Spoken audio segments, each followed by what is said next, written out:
Well, welcome everyone to our Lunchbox Lecture Series here at the Civil War Museum in Kenosha, Wisconsin. My name is Doug Dahman. I work as the Curator of Education for this facility here. And we thank you for tuning in to our second of three programs concerning the Vicksburg and Gettysburg campaigns. Obviously, it's appropriate that we're talking about Gettysburg and Vicksburg at this time of year, with the commemoration and the anniversaries of the two campaigns going on as we speak. Today, we're overjoyed to have Mr. Tom Arliskas at the museum in our virtual format to talk about Hovey's Ironclad Bulldogs, the 29th Wisconsin Volunteer Infantry. Now, Tom has spoken many times here at the Civil War Museum, both as a lecturer and presented programs. And he's also served on the board of the North-South Skirmish Association, the West Side Soldiers Aid Society of Milwaukee, and the Milwaukee Civil War Roundtable, who are great contributors and supporters of this museum here. We thank them for their continued support. Tom has done historical research projects for many Civil War artists, the most notable Don Troiani, and has contributed over 20 different research papers for individual paintings and figure studies. He's currently working on a book covering the Civil War in Missouri and the clothing and uniforms worn at Wilson's Creek, Lexington, and Belmont. Tom has contributed articles to many Civil War magazines, such as Military Images, the Company of Military Historians Journal, and the Illinois State Historical Journal. Tom lives in Milwaukee with his wife Terry, and he tells me he's spending more time at home these days. And we're glad to get him down here to Kenosha for this afternoon to talk about 29th Wisconsin Vicksburg. So, ladies and gentlemen, Tom Arliskas. Applause, applause. Thank you. Well, hello everybody. My name is Tom Arliskas, and I'm very happy to be with you this afternoon for this presentation. I'll be sharing a very small part of the history of the 29th Wisconsin Volunteer Infantry in the Civil War. We'll cover the 29th Wisconsin at the battles of Port Gibson, Champions Hill, and the Siege of Vicksburg from April 30th until July the 4th, 1863. Now, my wife Terry has been collecting memoirs, letters, newspaper articles, etc. for many years on the 29th, and she said hopefully one day she'll do a book or monograph. And I want to point out to the audience today that a lot of this material has never been published or been in print. So you'll be hearing it for the first time today. Now, the 29th Wisconsin had a stellar record in the Civil War, and it all began during General U.S. Grant's Vicksburg campaign. So what is so special about the 29th Wisconsin as opposed to the other Wisconsin regiments who all fought hard in the Civil War? Well, if you read the letters and diaries and post-war Confederate veteran memoirs, they were very proud of their firsts. And basically, they were the first regiment to muster under President Lincoln's second call for 300,000 more on May the 3rd, 1862. They were the first to land at Bruinsburg, Mississippi. So what does that mean? Well, they were the first regiment to land on the east side of the Mississippi River, on the same side as the Confederates. And they were first in line at the Battle of Champions Hill. They led the Union Army up Champions Hill. And sadly, the regiment had the highest number of casualties in the 1st Brigade in the Battle of Port Gibson. The 29th fought in the battles of Port Gibson, which was on May 1st, 14 Mile Creek, May 12th and 13th, Champions Hill on May 16th, and in the Siege of Vicksburg from May 22nd till July the 4th, 1863. An interesting point to make.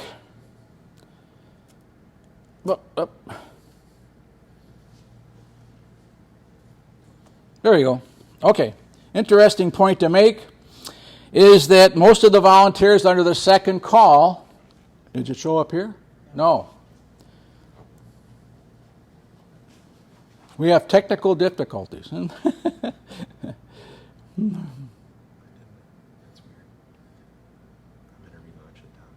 Okay, well anyway, what's interesting about the 29th Wisconsin, that many of the volunteers were older men. And these were the men with families and businesses. that thought they were obligated to go fight the Civil War to win the Civil War.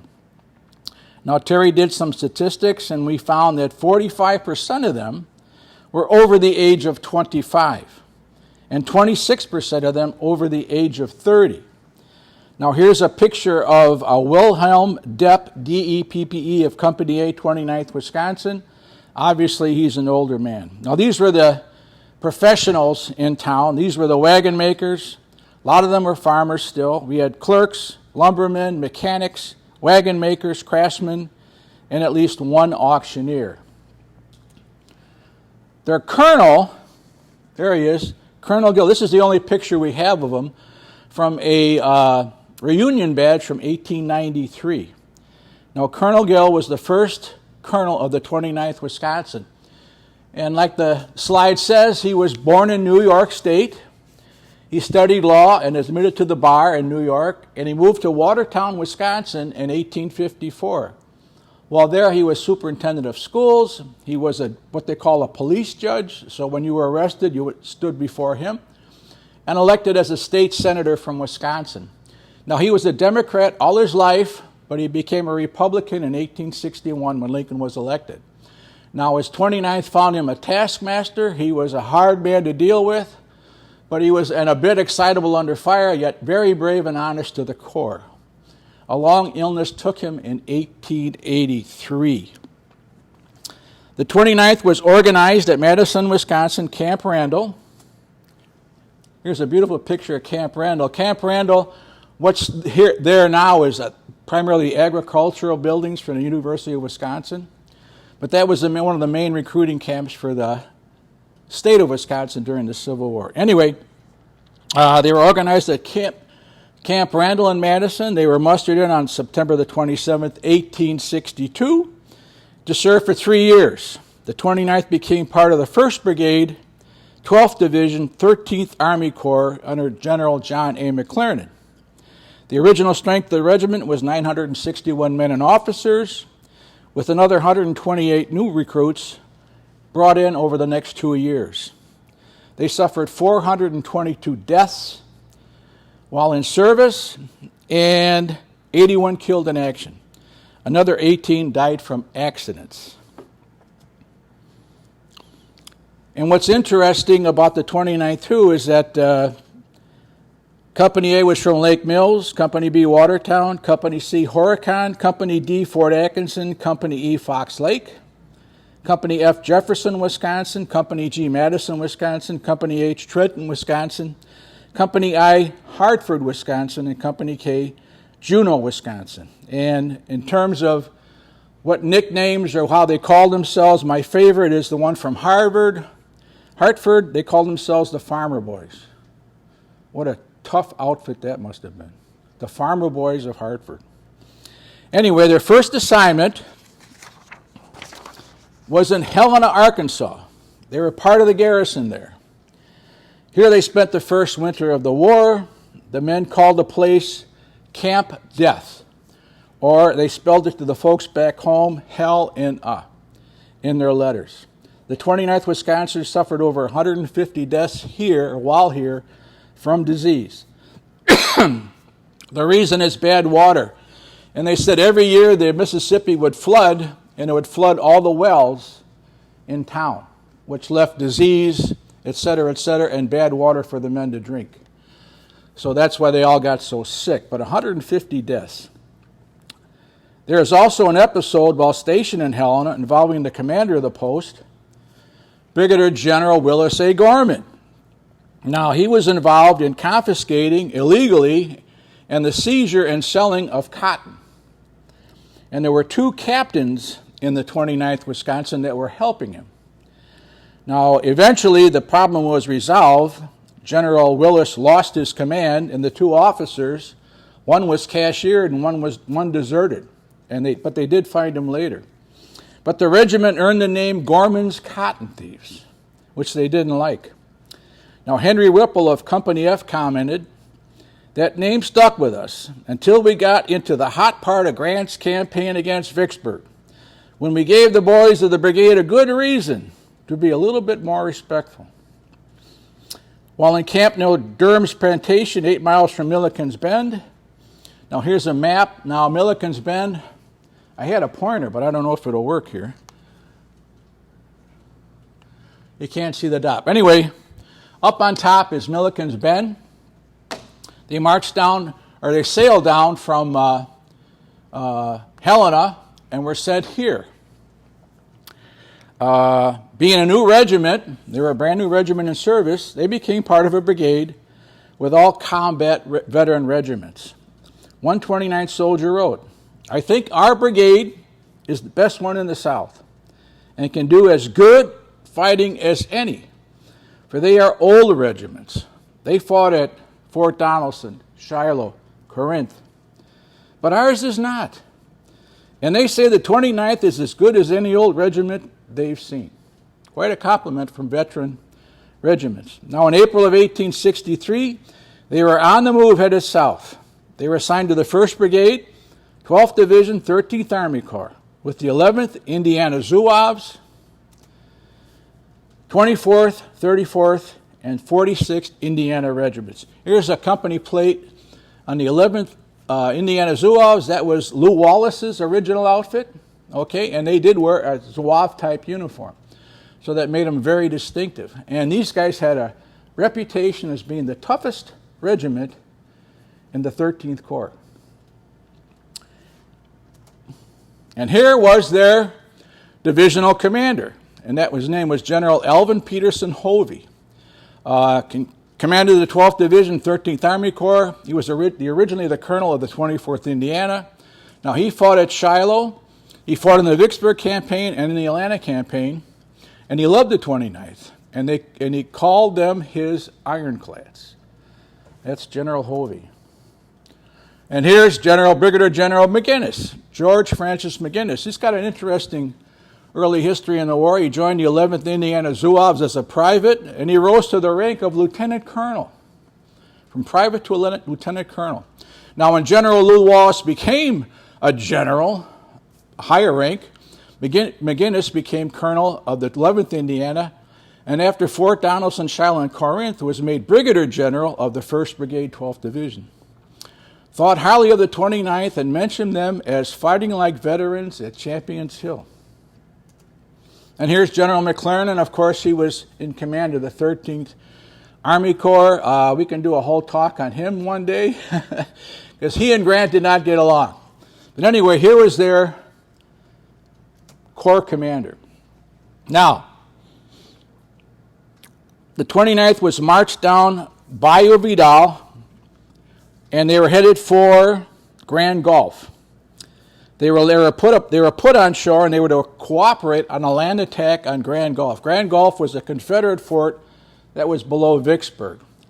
And Grant's fleet ran the blockade, or they ran the guns on April the 13th, and the date for this is about a week or two later, and they attacked Grand Gulf. And Grant's idea was to land at Grand Gulf and move on Vicksburg. Well, after a terrific bombardment by the U.S. Navy, Grand Gulf held. The 29th was unloaded on the western side, and Porter's gunboats and steamers ran past the blockade and guns of Grand Gulf. The 29th again boarded the barges and steamboats farther south.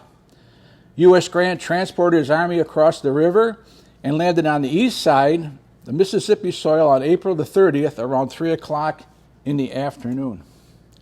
Now, they were up here at Millikins Bend. They marched down Bayou Vidal. Now, here's the 13th Corps, X-113, X and 3 I's. And they got on steamboats. Here's Grand Gulf, where the battle took place. That was April 29th. They landed near Hard Times, and they were to cross over and aid in a land attack on Grand Gulf. Well, Grand Gulf held. The Confederate guns were too high, or they couldn't reach them with the gunboats, and them shooting down would overshoot the gunboats, but they couldn't take Grand Gulf that day. So they ran Grand Gulf. 29th, as part of the 13th Corps, got on boats, and they crossed at Bruinsburg. And they were the first regiment in line at Bruinsburg to get off the boats. First. Battle of Port Gibson,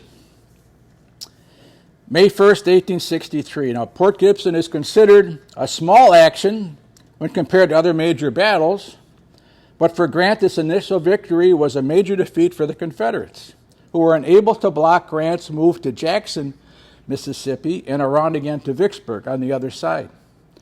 The rebels were heavily outnumbered, 23,000 Yankees to 8,000 rebels, but they had good ground. Now, after the regiments, brigades, and corps were assembled, 4 days' rations and 100 rounds of ammunition were given to each man. There were no horses for the officers. They had to walk with their regiments. They didn't like that. Now, the 13th Corps led the way by divisions. First was Carr's 14th, followed by Osterhaus's 9th. Hovey's was third in line with the 29th Wisconsin, and Smith's 10th was last. 17,000 men. That was the biggest single waterborne invasion to that time up until June 6, 1944, as Dr. Dennersheim pointed out in his talk on Grant. At Vicksburg, anyway, it was a big movement of troops. The march commenced about 3 o'clock in the afternoon and continued all night. So they marched all night, 18 to 20 miles, towards Port Gibson up the Rodney Road. Now, speed was of the essence. Grant's army had to move quickly to capture the many bridges on their way to Jackson before the enemy could destroy them. The geography and terrain in the Grand Gulf Port Gibson area was one of high ridges and deep ravines that ran in all directions off the roads. The ridges that the roads followed were in some places from only several feet wide to hundreds of yards wide, and the wagon ruts cut deep into the sandy soil. Now, this is the road going over the top of Champion's Hill. You can see the ruts the wagons made over the years. The ravines in some places were extremely deep, 150 feet in some places, and they were filled with dense vegetation, wild cane, vines, greenbrier, poison ivy, dead trees, and ridges covered in cornfields, cotton, or old-growth timber. So this is the Rodney Road to Port Gibson. Terry and I took this road one time when we were down there, and it looks just like that. So the wagons would cut deep ruts into the sandy soil. The ravines were filled with wild cane, brake, and vines. And again, up Champion's Hill, the same rutted, deep roads. So it was a heck of a place to fight a battle. Port Gibson. Now here's a battlefield truss map of Port Gibson. I'm going to point out this position that's called the Schaefer House. It's still there.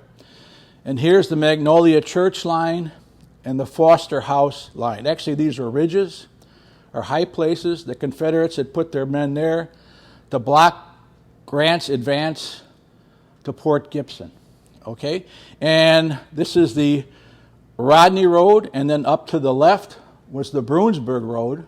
Bruinsburg is down here off the map. But there was a second part of the Port Gibson fight that the 29th was not involved in. But you can see Hovey's division was here. Slack was part of his 2nd Brigade, and here's McGinnis' 1st Brigade, and they were parked right on the Rodney Road. So the Confederate forces, they became in contact with the Union Army about midnight on May the 1st. The leading elements of the Union advance engaged Confederate pickets about 5 miles from the town of Port Gibson on the Rodney Road, and the two sides exchanged rifle and cannon fire till about 3 o'clock in the morning near the junction of the Rodney and Bruinsburg roads, and they're rested on their arms. So they were right here. The Union advance stopped. At 3 o'clock in the morning, all the firing ceased. Well, about 5 o'clock in the morning, Colonel Oscar Moore of Company E and the 29th arrived, and they made their camp. Here's the Schaefer House, right here to the right of the Schaefer House. The entire Union Army marched past this plantation home. But the 29th, Colonel Moore says, we're right here. And he was about to, he says in his diary, I just made a cup of coffee and is about to put the frying pan with a few pieces of bacon into the fire when the roar of cannons began again. That's around 5 o'clock in the morning. So they didn't have a chance to rest, and they didn't have a chance to eat. Being a new regiment, the 29th, along with the 11th Indiana, they were put in reserve in the 1st Brigade in back of the 24th, 34th, and 46th Indiana. The Confederates had taken up a position on Magnolia Church Ridge and Foster Ridge. I showed you that position earlier. And during the morning's action, the 24th, 34th, and 46th were pushed forward. Hovey's 12th Division is credited with capturing 2 enemy cannon of the Virginia Boudinot Battery and some 300 prisoners, and the stand of colors, 15th Arkansas Infantry, but the 29th Wisconsin was not engaged, being in the reserve. Now, the 29th followed their advance, and they had to cross a number of steep ravines at the Double Quick. And again, Captain Moore says, up a steep hill, up and down into a ravine, overgrown with stiff cane brake. Sometimes we had to crawl on all fours to get down to one side and crawl up the other. We heard constantly, stay in line, stay in line. As a reserve, we did not get into the firing line. Towards noon, we stopped and thought it was all over, but it was not the case. The enemy had formed a new position. General John S. Bowen had been reinforced by Baldwin's Brigade and parts of Cockrell's Missouri Brigade and formed a new line about 3/4 of a mile in front of us. Our troops were drawn up, and there in the afternoon, our major part of the battle was fought. Now, this is interesting. From the after-action report of General Hovey, he writes, immediately after the charge was made on the 2 ridges, General Grant and McClernand rode down our lines. Now, what's interesting in a lot of these letters and diaries from the 29th Wisconsin, General Grant was all over the field. They saw him more than once. So he was riding with McClernand and his other corps commanders all the time during this campaign. In fact, most of the time he was right in back of the 29th Wisconsin, or in that area. So, because they were leading. So basically, they commanded me, General Hovey, to press the whole line forward and drive the enemy from the field. Before they could reform, I gave the command to my own division, the 12th, and the 10th Division, to march across the ravine and follow the enemy in their retreat. On reaching the ridge, our forces received the enemy's fire from a long woody ravine which lay at the base of the ridge. Filing through a slight opening in the ground, the 56th Ohio and the 47th Indiana of Slack's Brigade moved into the ravine and opened fire on the enemy.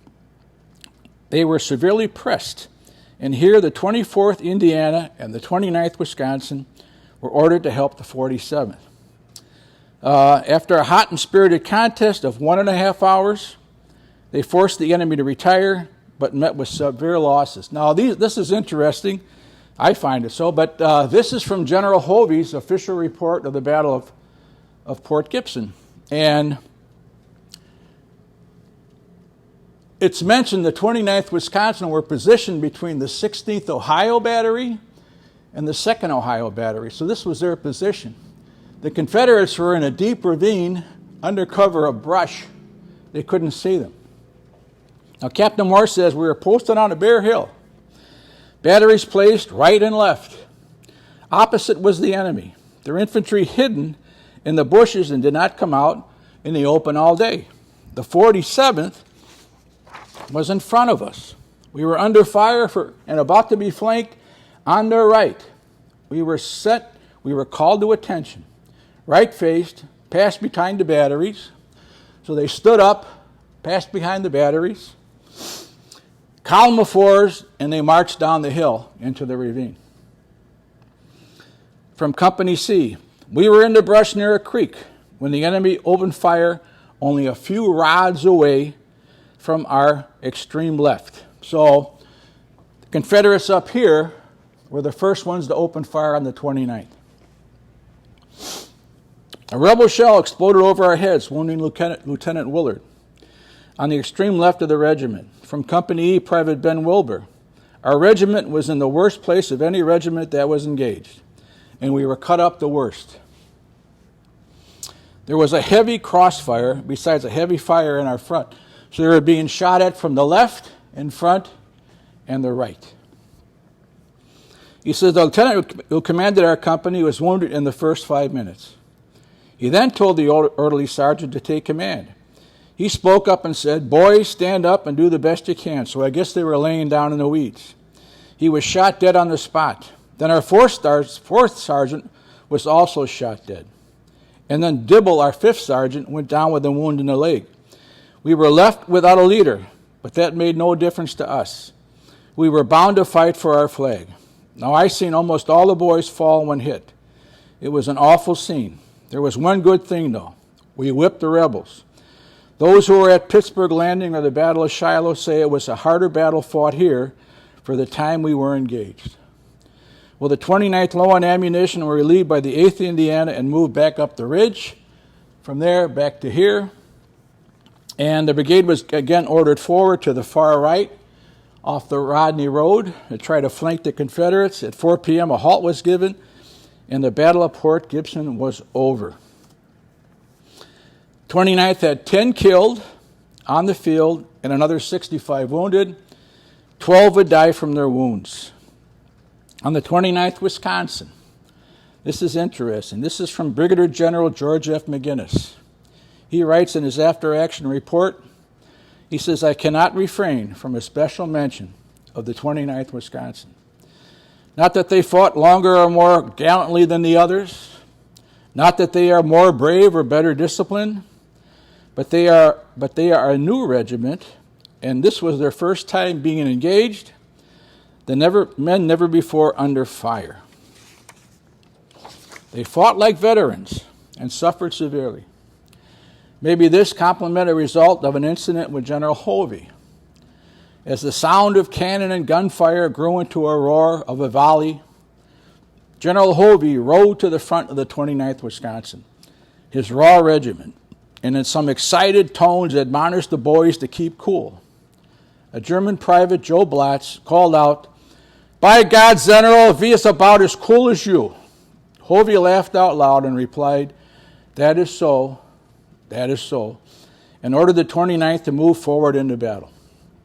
In a private letter to Governor Solomon of Wisconsin, Colonel Gill of the 29th repeated what McGinnis said in his report and made this comment: "When I tell you, Governor, that the other 4 regiments of this brigade are from his home state of Indiana, and one of them the famous 11 Indiana Zouaves of General Lew Wallace, I think you will agree with me that this is no underdeserved flattery." The 29th entered Port Gibson the next day, and from there began a long, weary march to their next action, the Battle of Champions Hill. Time does not allow a description of what they encountered and endured on the march, but they were tired, hungry, and dirty. I do have one excerpt from General U.S. Grant on the 29th Wisconsin. And here it is. This is from Henry Whipple's diary.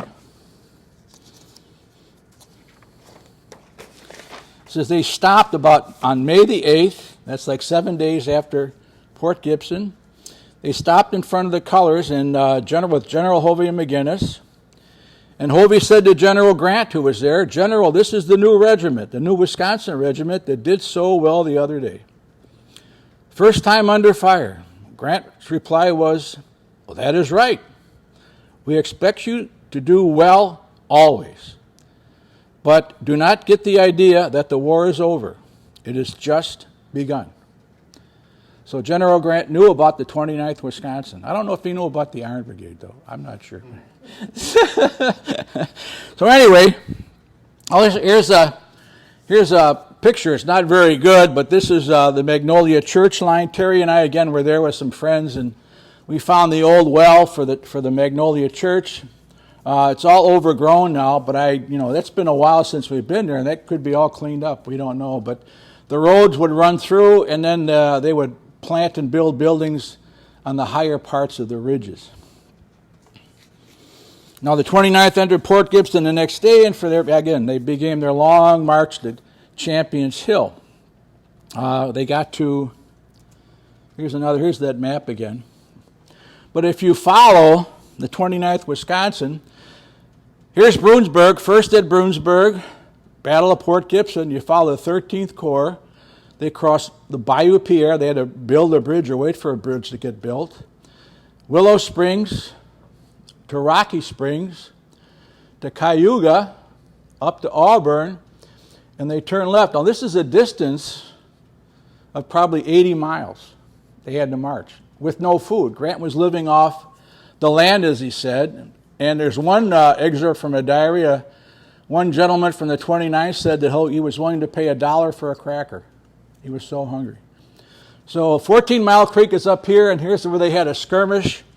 They had to drive Confederate pickets, they were on the south side of the creek. 29th Wisconsin formed up, drove them across the river. They went into camp 1 mile. Then they were ordered to Jackson. Now, Jackson, Mississippi, General Joseph E. Johnston was moving a force to Jackson to try to make contact with Pemberton and Vicksburg. They were either going to join forces, or Johnston wanted Pemberton to leave Vicksburg and join him for a joint attack on General Grant. So the 13th Corps, they were leading. There was now, Hovey's division was now last. So they went to Raymond. They heard that Sherman had captured Jackson on the 14th, and they turned left, and now they were last, and now they're leading the army up to Champions Hill, May the 16th. I always ask my class, are you following this? So we shall see. And this is from a diary entry from William N. Delamature, May 9th, 1863. He writes his family, "A mighty battle is about to be fought. God spare the noble boys and give us success to our cause." So they were ready. They knew something was going to happen. The Battle of Champions Hill. This is a map done by Colonel Hovey, his first positions at the battle of on the 16th of May, 1863. And if you look, this is I think it's the Vicksburg-Clinton Road. Rodney Road comes in this way. Yeah, Clinton-Vicksburg Road. Here's the Champion's House. This is where what the battle was named after, Sid Champion. So the 29th marched down this road past the Champion's House. Scouts were sent forward. Here's Champion's Hill, and the Confederates had set up 2 batteries on either side of the road, and the road was filled with infantry. The 29th was ordered to halt, or the entire 1st Brigade, 2nd Brigade were ordered to halt. The position of the 29th was right here, so they'd be on the right of the road, and the 11th Indiana was here. They sent out skirmishers to the base of the hill, and the skirmishers were told to halt and wait for more information, or wait for the rest of the brigade and the rest of the army to catch up. But the 29th Wisconsin was first in line at Champions Hill. They were facing Champions Hill. The order to halt was given to wait orders from General McClernand, who was communicating with General Grant. General Grant was now in the Champion House area. So he's watching the advance of the army. You had McPherson's corps was up on top, or division, and you had Slack's corps was to the left of McGinnis's 1st Brigade. That was their position. All of a sudden, a blast of artillery and musket fire came down the hill. General Hovey and General McGinnis ordered the 29th and 11th Indiana to rush the cannoneers. Up Champions Hill they charged, tree to tree, ravine to ravine. In a melee, hand-to-hand combat, 2 more guns of the Boudetort artillery were captured. Over 300 prisoners taken, and 2 stands of colors, 31st Alabama and the Boudetort battery flag. And here they are. This flag is in the Wisconsin Veterans Museum. Boudetort battery was a Virginia battery sent over to help the Western armies, and that's the flag of the 31st Alabama. What's interesting, one of the 29th soldiers was told to take it down the hill after they captured it. He never made it or disappeared, and somebody from the 17th Iowa came up with it, and they claimed it as a capture. But the 29th Wisconsin, if you ask all the old veterans, they said they captured it. So 31st Alabama, Virginia Boudetort battery flag. captured by the 11th Indiana and the 29th Wisconsin Infantry. Well, what happened is that they went over the top of the hill. Here's the map again. They went over the top of the hill and they were heading down the west side. This is the Coker House. In this area was encamped the Missouri Brigade, Cockrell's Missouri Brigade, considered one of the finest regiments in the Western Army as far as tough soldiers, as veteran soldiers. General Pemberton himself ordered them to counterattack and drive the Union Army off Champions Hill. And they did. A sea of men came over the top of the hill and crashed into the 29th Wisconsin and the 11th Indiana and all the other regiments that were on Champions Hill. And they were pushed back down to the bottom of the hill. When they got to the bottom, it was said the 29th fell down and laid on the ground. This is a great picture. This is from Champions Hill. It's not the 29th Wisconsin, but you can see what the battle looked like. You know, if you did this in terms of the 29th, that's the 16th Ohio Battery up on the right. 29th was laying down, the officers behind them, and their skirmish line forward. Here's the Confederates coming out of the tree line at Champions Hill. That's a great picture. Anyway, the 1st Brigade was driven back down the hill. Near the bottom, the 29th stopped and continued the fight, loading and firing in a prone position. To some, the Battle of Champions Hill seemed lost. One of Covey's staff said to him on the 29th Wisconsin, "General, they are green and will run in spite of hell." General Hovey said, "You never saw men that hug the ground and shoot like that run." After that, General Hovey always called our regiment his ironclads. Another name given to the 1st Brigade by the 29th Wisconsin was Gill's Bulldogs. So they were the Ironclad Bulldogs. Now, is that a better name than just the plain old Iron Brigade? I think so. Okay? And you sold something. So well, the Battle of Champions Hill, the crest was won and lost. This is a kind of a good idea what the combat looked like. The men rushing through the trees, hand-to-hand combat with the Confederates. 3 times, like I said, the hill was won and lost. 29th at the bottom of the hill were finally relieved. They were out of ammunition.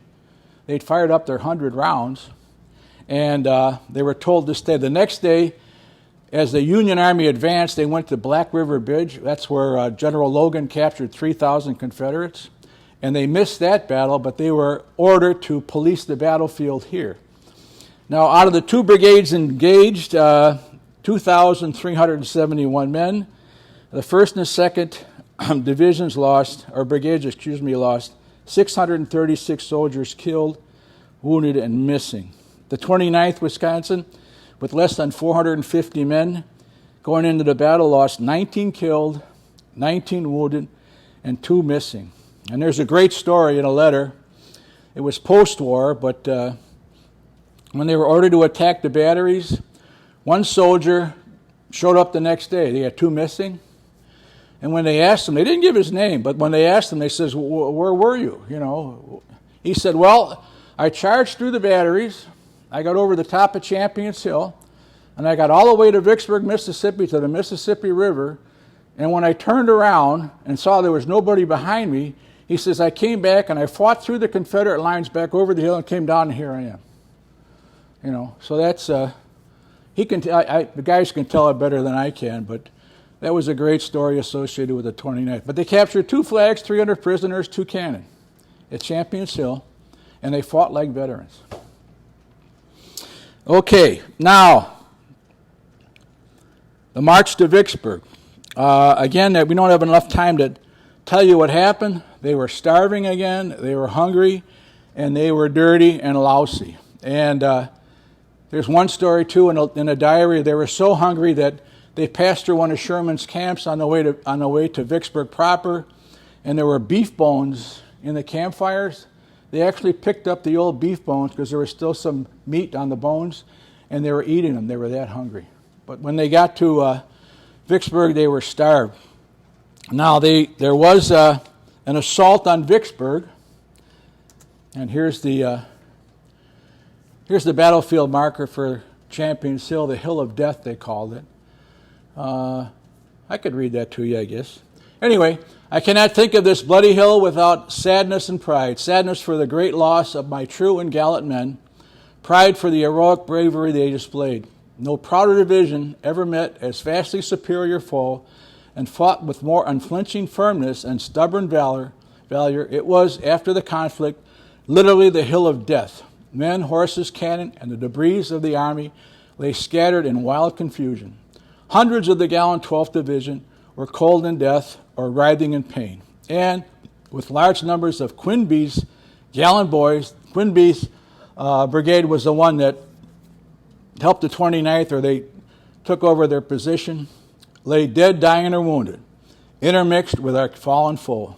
Thus ended the Battle of Champions Hill around 3 p.m., and our heroes slept upon the field with the dead and dying around them. That's Brigadier General Elvin P. Hovey, U.S. Volunteers. And that's their marker. Now, a Vicksburg campaign proper. What's interesting, when I was doing research for this talk, I must have looked at 20 or 25 maps of Vicksburg, and 20 or 25 maps of the Vicksburg area, or Port Gibson, Raymond or Jackson areas, and they're all different. So somebody's going to have to do better maps of the Vicksburg campaign, because I found a lot of mistakes in these maps. But anyway, this is probably the best one I found. And the railroad readout in 2nd Texas Lunette. On May 19th and 22nd, Grant assaulted these two positions and was repulsed. Now, 29th Wisconsin was in back of the men that were attacking the railroad redoubt, and they did not get into the attack because the 1st Brigade was repulsed, or 2nd Brigade was repulsed, and they fell back through the 29th. From that point, they were ordered down to this position, the Square Fort, or Fort Garrett, and that's where McGinnis's brigade took up their siege operations for the siege of Vicksburg. Now, the 29th sparingly lost only 1 man killed and 5 wounded at Vicksburg, but their story from day to day is amazing. And this is an actual picture of McGinnis's brigade, their position on the Vicksburg siege line. And Ed Bears has it in his book, The Vicksburg Campaign, book number 2. And the 29th Wisconsin were actually camped in this ravine opposite the siege battery. Confederate forts are up here and here. And you can't see it, and I'm sorry you can't, but this is not to scale, but this is Hovey's approach. They came in from 2 directions, and they were headed for the Square Fort, or Fort Garrett. And this is a modern picture. McGinnis, remember, that's the 1st Brigade. 29th Wisconsin was in the 1st Brigade. And this is a trench that 29th Wisconsin actually dug towards Fort Garrett. And they were primarily sharpshooters.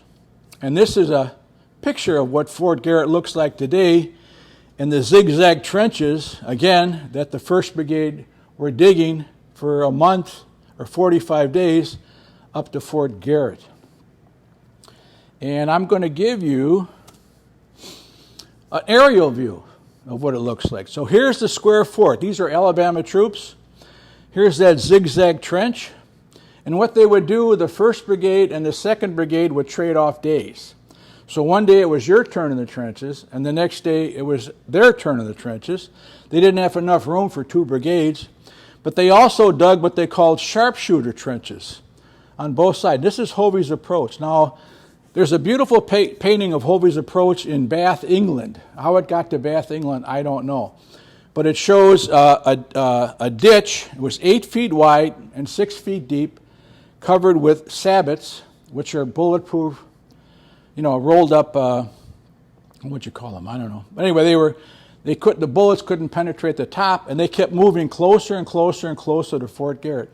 And by July the 3rd, they were only like 20 yards away from Fort Garrett. And also the 2 trenches, as you can see, met up with Hovey's approach. You can't see too much here, but you can see this zigzag came across, and they were that close to the Confederate camp. Now, I can read you some excerpts from diaries of the men who were there. This is May 26th. Ordered to sleep on our arms with equipment on tonight. All quiet. The rebels shot a piece of railroad iron 17 inches long over our heads today. So the Confederates were firing mortars. And make a long story short, it landed in the settlers' camp a half mile in the rear, where after bounding over a big tent, it tore up the turf 3 or 4 rods like a plow. We are digging entrenchments. So they're talking about this. They're getting closer and closer. Now remember, they were under siege for 45 days. June 10th to the 13th. Sharpshooting, twice a day. Letters from home. June the 19th. On picket and sharpshooting. Lieutenant Weeks carried to hospital, very sick with congestive ills. June 22nd.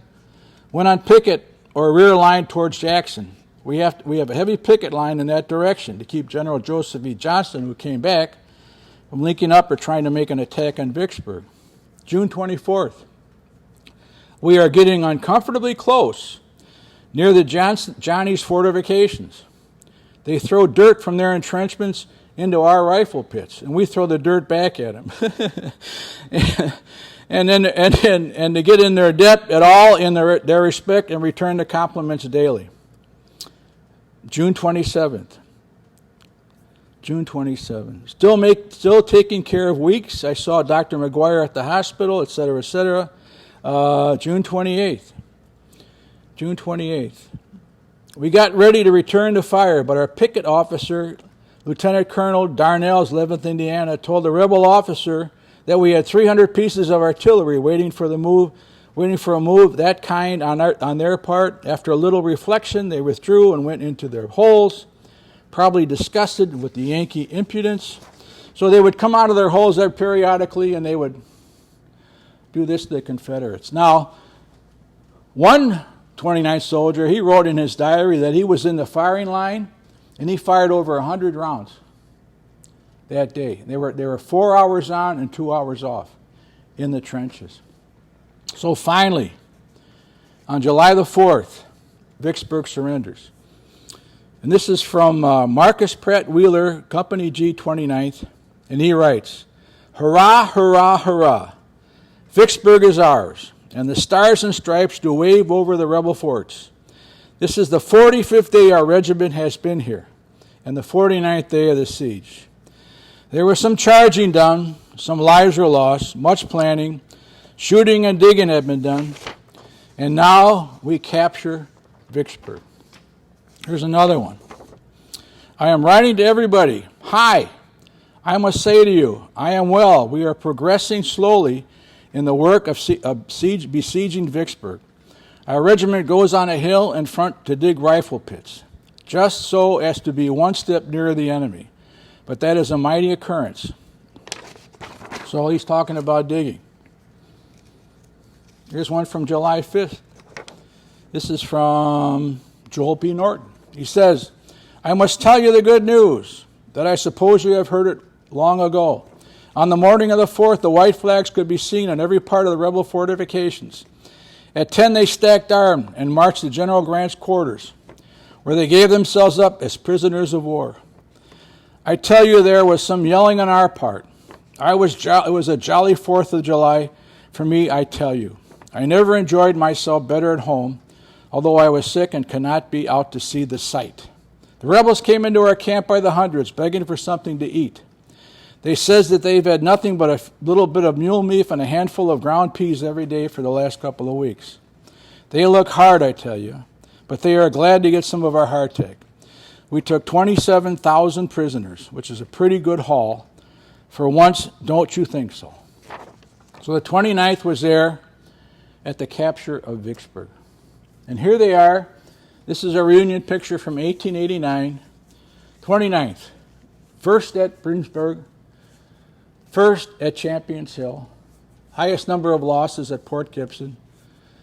Siege of Vicksburg. And from there they went down to New Orleans and fought in the Red River Campaign and one of the final battles of the Civil War at Mobile, Alabama. 29th, Wisconsin.